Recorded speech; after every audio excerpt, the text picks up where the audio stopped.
Simula taong 1934 hanggang sa kasalukuyan, nakasama ng sambayan ng Pilipino ang Philippine Charity Sweepstakes Office. Naging karamay ang PCSO sa mga kapighatiang pinagdaanan ng bayan na sama-sama nating nalampasan. Mula noon, ngayon, sa hinaharap at magpakailanman, asahan ninyo ang PCSO sa pagtataguyod ng isang matatag, maginhawa at panatag na buhay sa bawat Pilipino. Sa maliit na halaga, hatid ay pag-asa. Panatilihing masaya ang paglilibang. Ang paglalaro sa kasino ay para sa may edad 21 pataas lamang.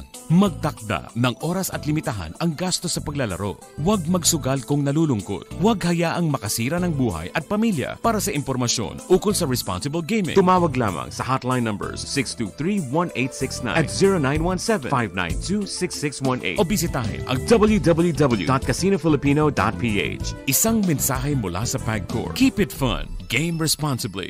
Sa pamamagitan ng state-of-the-art 25,000 watts fully digital AM power stereo transmitter.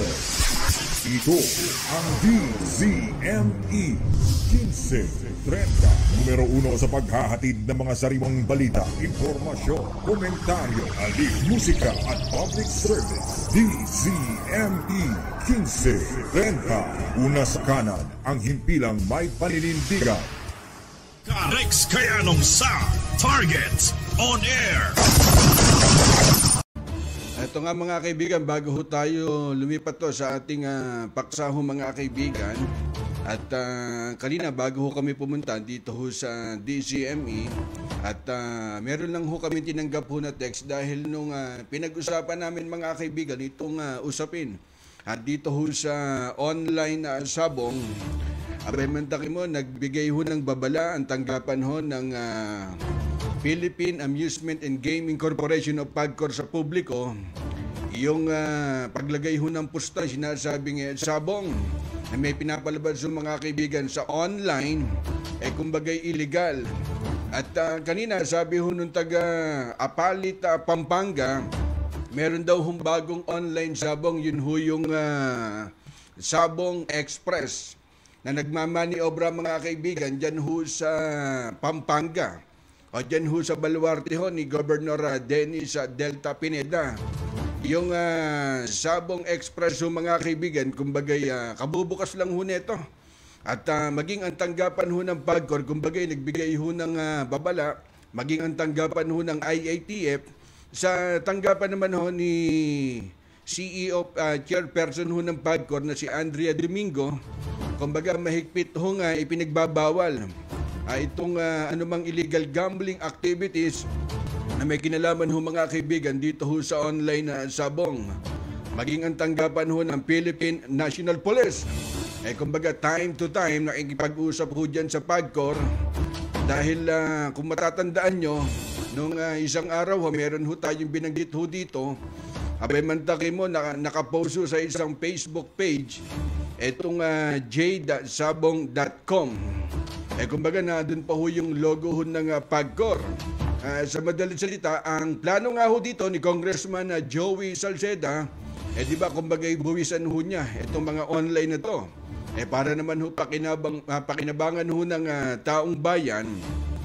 Abay mantaki mo itong upcoming event, November 9, hanggang November 14, itong UMC GBA 7 Stag Derby.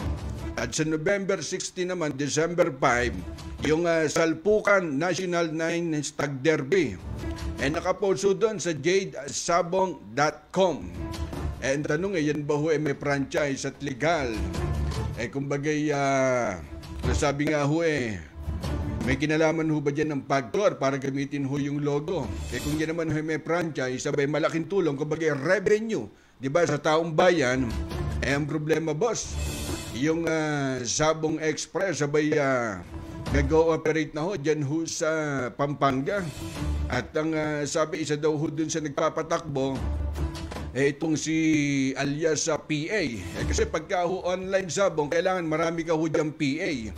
At hindi lang ho isang dosena ang magmamaniobra ho niyan. Kumbagay, napakarami na mag-ooperate ho niyan. Yung online na sabong na yan. Siguro sa mga susunod ating kausapin ho dyan, si Attorney Harry Roque, ang tagapagsalita ho ng Palasyo ho ng Malacanang, at kumuha ho tayo ng linya dyan ho sa tanggapan ho ng PAGCOR. Simula taong 1934 hanggang sa kasalukuyan, nakasama ng sambayan ng Pilipino ang Philippine Charity Sweepstakes Office. Naging karamay ang PCSO sa mga kapighatiang pinagdaanan ng bayan na sama-sama nating nalampasan. Mula noon, ngayon, sa hinaharap at magpakailanman, asahan ninyo ang PCSO sa pagtataguyod ng isang matatag, maginhawa at panatag na buhay sa bawat Pilipino. Sa maliit na halaga, hatid ay pag-asa. Panatilihing masaya ang paglilibang. Ang paglalaro sa kasino ay para sa may edad 21 pataas lamang. Magtakda ng oras at limitahan ang gastos sa paglalaro. Huwag magsugal kung nalulungkot. Huwag hayaang makasira ng buhay at pamilya. Para sa impormasyon ukol sa responsible gaming, tumawag lamang sa hotline numbers 623-1869 at 0917-592-6618 o bisitahin ang www.casinofilipino.ph. isang mensahe mula sa PAGCOR. Keep it fun. Game responsibly.